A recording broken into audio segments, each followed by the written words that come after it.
नमस्कार, मी अशोक मिरगे आणि आपण ऐकत आहात मिरगेंची वात्रटिका आणि कविता.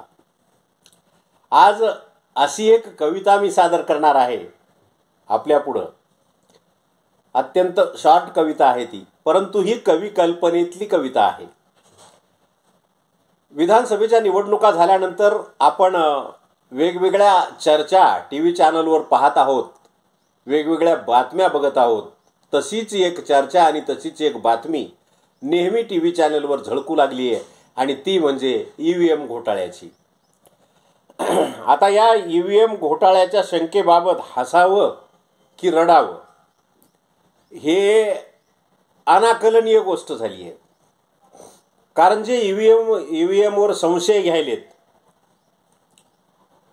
तर ते संशय घेणारे जिथं बहुमतात आलेत तिथं मात्र ते संशय घेत नाहीत आणि जिथं अल्पमतात आलेत किंवा जिथं सुपडा साफ झालाय तिथं ते EVM वर संशय घेतात.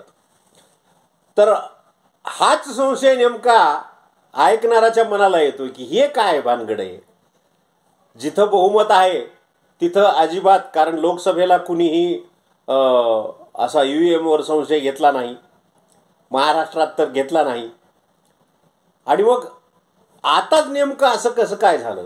आणि म्हणून या चर्चेचा EVMचे जे समर्थक आहेत त्यांना राग येणं साहजिक आहे, पण खुद्द EVMलाच राग यायला आता.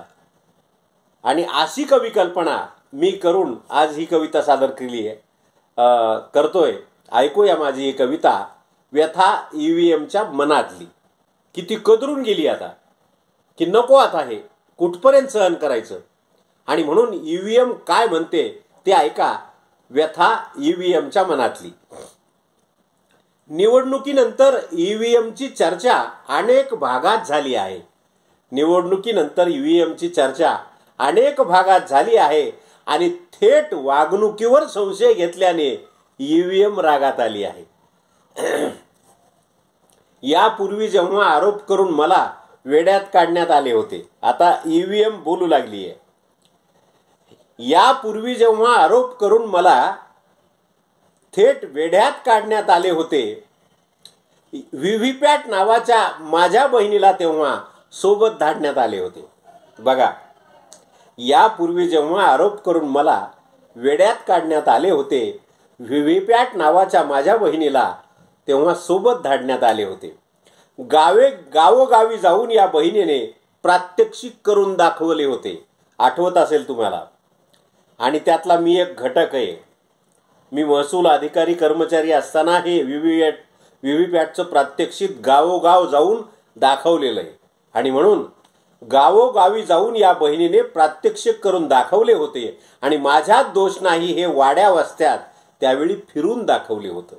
अहो, ज्या चिन्हाचं तुम्ही बटन दाबलंय त्याची चिठ्ठी 7 सेकंद वेळ तुमच्या समोर राहती, पुन्हा त्या चिठ्ठीत बदल कसा होईल. बरोबर आहे की नाही. आणि म्हणून गावोगावी जाऊन या बहिणीने प्रात्यक्षिक करून दाखवले होते आणि माझ्यात दोष नाही हे वाड्या वस्त्यात त्यावेळी फिरून दाखवले होते. एवढे करूनही अजून काही जण माझी तक्रार करीत आहेत. एवढे करूनही अजून काही जण माझी तक्रार करत आहेत आणि पुरावा नसताना कुणाच्या सोयीसाठी मला जबाबदार धरीत आहेत. EVM म्हणतीये, पुरावे देऊन आयोगाकडून आपण खुशाल माझ्यावर बंदी आणा. पुरावे देऊन आयोगाकडून आपण खुशाल माझ्यावर बंदी आणा आणि रिकामी चर्चा करण्यापेक्षा बॅलेट पेपरवर मतदान घ्या ना. कोणाची नकोय. EVM म्हणतीये की मला काही हाऊस नाही तुमच्याकडून टीका करून घ्यायची. जा आयोगाकडं, द्या पुरावे आणि खुशाल बॅलेट पेपरवर मतदान घ्या. आणि म्हणून पुरावे देऊन आयोगाकडून आपण खुशाल माझ्यावर बंदी आणा आणि रिकामी चर्चा करण्यापेक्षा बॅलेट पेपरवर मतदान घ्या ना. माझा अपराध नसताना उगीच मला जबाबदार धरू नका. खूप सहन केलंय मी.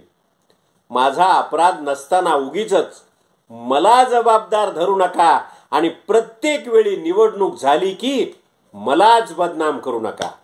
प्रत्येक वेळी निवडणूक झाली की मला बदनाम करू नका. असं आवाहन अशी विनंती किंवा अशी मनातला राग ईव्हीएम मतदारासमोर आणि ज्यांनी आक्षेप घेतलाय त्यांच्या समोर व्यक्त करीत आहे. ही कविता आपल्याला आवडली असेल तर नक्कीच माझ्या चॅनलला लाईक करा, शेअर करा, कमेंट करा, सबस्क्राईब करा. पुन्हा एखादा असाच नवीन विषय घेऊन मी आपल्यासमोर नक्की येईल. तोपर्यंत सर्वांचे धन्यवाद.